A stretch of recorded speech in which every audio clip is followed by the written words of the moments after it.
America ದಾಳಿ ಬೆನ್ನಲ್ಲೇ ಪತರುಗುಟ್ಟೋ ಹಂತಕ್ಕೆ ಬಂದು ತಲುಪ್ತಾ ಇದೆ ಇರಾನ್. ಹೇಗಿದ್ರು ಪ್ರತಿಕಾರದ ಜ್ವಾಲೆಯಲ್ಲಿ ಅದು ಕೂಡ ಕುದಿತಾ ಇದೆ.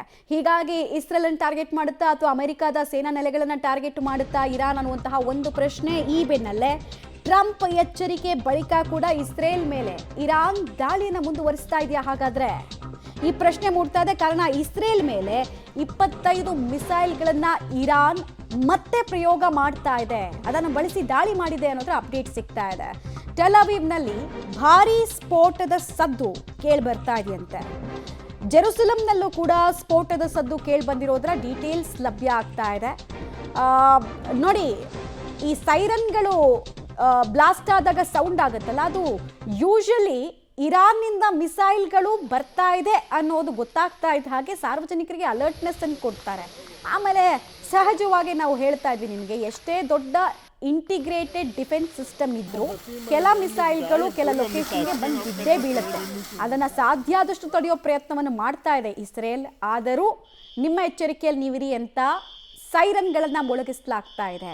ಆಮೇಲೆ ಕೆಲ ಸ್ಟ್ರಕ್ಚರ್ಗಳಿಗೆ ಎಷ್ಟರ ಮಟ್ಟಿಗೆ ಡ್ಯಾಮೇಜ್ ಆಗಿದೆ ಅನ್ನೋದಕ್ಕೆ ನಮಗೆ ಸಿಗ್ತಾ ಇರುವಂತಹ ಒಂದೊಂದೇ ವಿಜುವಲ್ಸ್ ಸಾಕ್ಷಿ ಹೇಳ್ತಾ ಇದೆ.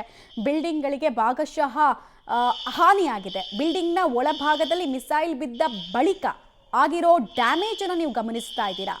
ಇಡೀ ಮನೆಯಲ್ಲಿರುವಂತಹ ಪೀಠೋಪಕರಣಗಳು ಚಲ್ಲಾಪಿಲ್ಲಿ ಆಗಿ ಹೋಗಿದೆ. ಇದು ಬ್ಯಾಲಿಸ್ಟಿಕ್ ಮಿಸೈಲ್ಗಳ ಕಾರಣಕ್ಕೆ. ಆಮೇಲೆ ಅಲ್ಲಿ ಸೈರನ್ಗಳು ಮೊಳಗ್ತಾ ಇರೋದನ್ನು ಕೂಡ ಗಮನಿಸ್ತಾ ಇದ್ದೀರಾ. ನೋಡಿ, ಒಂದೊಂದು ಕಟ್ಟಡಗಳ ಚಿತ್ರಣ ಕೂಡ ಹೇಗಿದೆ ಅಂತ. ಸುಮಾರು ಜನ ಇದನ್ನು ಮೊಬೈಲ್ನಲ್ಲಿ ವಿಡಿಯೋ ಮಾಡಿ ಹರಿಬಿಟ್ಟಿರೋದು. ಅಂದರೆ ಒಂದೊಂದು ಏರಿಯಾ, ಒಂದೊಂದು ನೇಬರ್ಹುಡ್ನಲ್ಲಿ ಎಷ್ಟು ಡ್ಯಾಮೇಜ್ ಆಗ್ತಿದೆ ಅಂತ.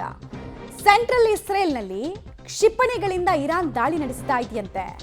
ಇರಾನ್ ದಾಳಿ ಬೆನ್ನಲ್ಲೇ ಬಂಕರ್ನಲ್ಲಿ ಜನ ಕೂತಿದ್ದಾರೆ. ಈ ಬಂಕರ್ ಬಗ್ಗೆ ನಿಮಗೆ ಹೇಳಲೇಬೇಕು ನಾನು. ಇಸ್ರೇಲ್ನಲ್ಲಿ ಮಾಡಿಕೊಂಡಿರುವಂತಹ ಬಂಕರ್ಸ್ ಇದೆಯಲ್ಲ, ಇಲ್ಲಿ ತನಕ ಕಟ್ಟಡಗಳ ಒಳಗೆ ನಿರ್ಮಾಣ ಆಗಿರೋದು, ಅದನ್ನೆಲ್ಲ ಹಮಾಸ್ ಉಗ್ರರನ್ನ ತಲೆಲಿಟ್ಕೊಂಡು ಸ್ಥಾಪನೆ ಮಾಡಿದಂತಹ ಸ್ಟ್ರಕ್ಚರ್ಸು. ಆಮೇಲೆ ಹಮಾಸ್ನವರು ಒಂದು ಸ್ವಲ್ಪ ಚೀಪ್ ರಾಕೆಟ್ಸ್ನ ಯೂಸ್ ಮಾಡ್ತಾ ಇದ್ರು. ಸೊ ಅದರಿಂದ ಸೇಫ್ ಗಾರ್ಡ್ ಆಗೋದಕ್ಕೆ ಬಂಕರ್ಸ್ ತುಂಬಾ ದೊಡ್ಡ ಪಾತ್ರವನ್ನು ವಹಿಸ್ತಾ ಇತ್ತು. ಆದರೆ ಈಗ ಬಂದು ಬೀಳ್ತಾ ಇರೋದು ಬ್ಯಾಲಿಸ್ಟಿಕ್ ಮಿಸೈಲ್ಸ್, ಅಂದರೆ ಭಾರೀ ಸ್ಫೋಟದ ಸಾಮರ್ಥ್ಯ ಇರುವಂತಹ ವಿಧ್ವಂಸಕ ಮಿಸೈಲ್ಸ್. ಇದರಿಂದ ತಪ್ಪಿಸ್ಕೊಳ್ಳೋದು ಬಂಕರ್ನಲ್ಲಿ ಕೂತವ್ರಿಗೂ ಕೂಡ ಸವಾಲಿನ ಕೆಲಸ. ಅಲ್ಲಲ್ಲಿ ಬಿಲ್ಡಿಂಗ್ಗಳು ಕಂಪನ ಆಗ್ತಾ ಇರೋದು, ಆ ಶಬ್ದಗಳು ಜೋರಾಗಿ ಕೇಳಿಸ್ತಾ ಇರೋದು ಎಲ್ಲ ಕಂಡು ಬರ್ತಾ ಇದೆ. ಅವ್ರಿಗೆ ಸ್ಟ್ಯಾಂಡಿಂಗ್ ಇನ್ಸ್ಟ್ರಕ್ಷನ್ಸ್ ಕೂಡ ಇದೆ. ನಿಮ್ಗೆ ಆ ವಿಡಿಯೋದಲ್ಲಿ ನೋಡಿ, ಫಸ್ಟ್ ವಿಡಿಯೋ ನೋಡಿ, ಆಮೇಲೆ ಹೇಳ್ತೀವಿ.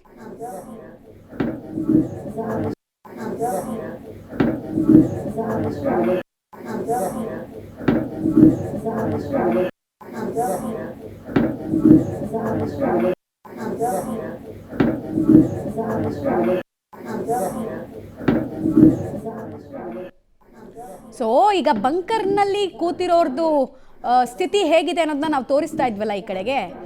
ಬಂಕರ್ನ ಒಳಗೆ ಸಾಮಾನ್ಯವಾಗಿ ಆ ಶಬ್ದಗಳೆಲ್ಲ ಕೇಳಿಸಲ್ಲ.